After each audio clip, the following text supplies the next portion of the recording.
Hello, teachers. A lot of us teachers with the health scare, really the pandemic with COVID-19, have to make videos for remote learning for our students. Our students who can access the videos will be able to gain some instruction during their time home. So I'll walk you through some of the things that have helped me and mostly all of the mistakes that I've made when I've tried to make videos. First thing that's very important is to make sure that everything you're going to be using is charged, or you have a way to charge it while you're making the videos. So if you're recording on your phone, make sure your phone is fully charged or plugged into some kind of external battery or charger. You just don't want your phone to run out of batteries in the middle of a great recording. Something else that can interrupt your recording is just not having enough space on your phone or your camera. So make sure that before you start recording, you kind of go through, just check on your phone, see how much storage you have. You can do that in settings on most devices, see how much you have. If you don't have a lot, just go through and delete any apps that you're not using, any long videos or photos that you might not need that are on there. And then the next really important thing is to do a test video before you officially record your final video, whatever that might be. So I will set everything up. If I'm setting up a tripod, which is a great idea to have, if I'm setting up a tripod or anything else, I'll make sure to record a very short video to make sure everything looks okay. It doesn't look like a plant is coming out of the back of my head. The lighting looks okay. The sound sounds good, and that I can see the whole instrument if I'm demoing something on my instrument.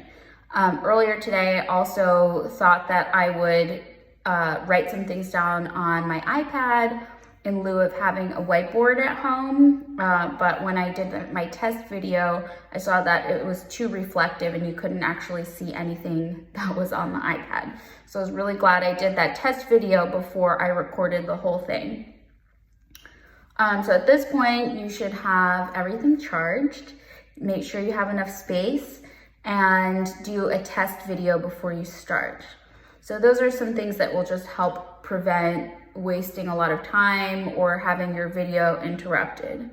The fourth thing I would say that can help having your video interrupted is if you live with other people in your home, let them know you're recording before you start. You can even if people are going to be coming home later, you can make a little sign that just says recording, so no one bursts in the room in the middle of you recording your video. Kids still might do it, but at least you have tried something to prevent that from happening. Most important tools for me have been tripod, microphone, and my camera. But you can really easily do recordings with just your phone. It's the quality of of cameras and microphones on your phone should be sufficient enough for your students for the short term. If you really want to get more into this, there are lots of different kinds of microphones. There are some you can plug directly into your phone, and there are some that you can kind of record it separately, and then when you edit, you can put the audio from an external microphone together with your video. I would say try not to use your computer camera if it's not good quality. In most cases, your phone is going to have a better camera than your laptop. This is the case for me. I recently invested in a really nice laptop, but the camera is still really not good. This might not be the case for you, but I know in a lot of cases, especially with Apple products, that's just how it is. Okay, so the next little tip that I have is just to check your lighting. I'm sitting in a room right now where you can see has a lot of natural light. The only downside on a day like this is that the sun is coming in and out. It's a partially sunny, partially cloudy day. So sometimes the light is really, really bright and sometimes it's not. So in that case, I actually have a lamp that's on, even though there's plenty of light outside, just to account for that change in lighting.